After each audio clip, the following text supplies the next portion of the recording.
We need to talk about this recent energy scandal. It could not have come at a worse time for the Ukrainians. Winter is bad enough in Eastern Europe.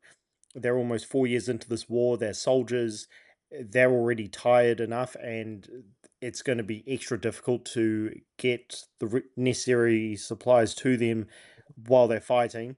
The people, they're going to have power cuts, and this is going to drag on and on. The power grid, if that gets taken out, this could be devastating for the people. And it's coming at a time where a lot of the people funding this war, the civilians, are getting tired of it. And this has just added more fuel to that fire that it's a corrupt country and they shouldn't be receiving any funding whatsoever. Now, there's always going to be corruption in any situation, unfortunately, with government, but just comment on how devastating this is and what impact this could have for the entire conflict. Yeah, well, look, it came at a critical time when, it played into the hands of the restrainers and the pro-Russian crowd here, because we've been defending Ukraine. Ukraine has a reputation for corruption, which has been deeply fostered by the Russians. Most of the corruption took place when Ukraine was still pro-Russian, when the Bidens had their dirty little paws into the country. But it's a scandal.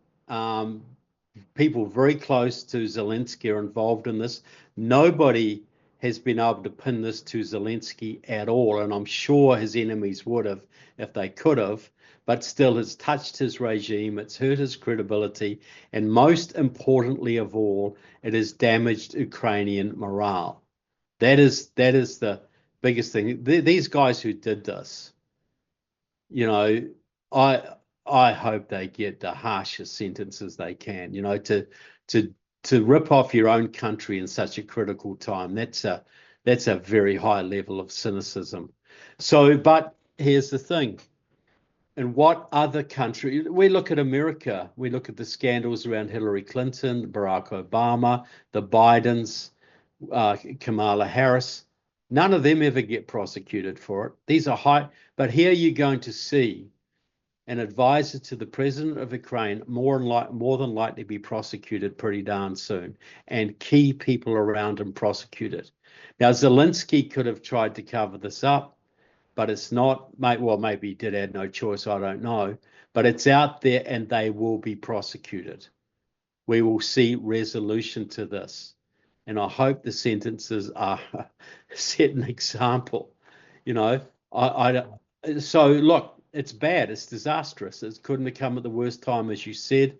But Ukraine's still going. Ukraine's still fighting. These people will be prosecuted. I think most other countries, those people would have not been prosecuted because it would have been covered up at the highest levels. So I give Ukraine credit for this. And I'm sure Zelensky would have loved for this not to come out when it did.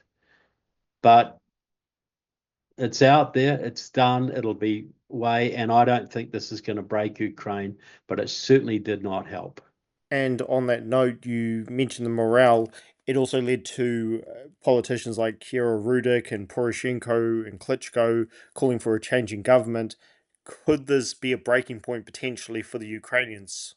Yeah, look, this is not going to break them. What it will do is give the pro-Russian people in the West more of an excuse to withdraw support. But look, the Europeans are stepping up support.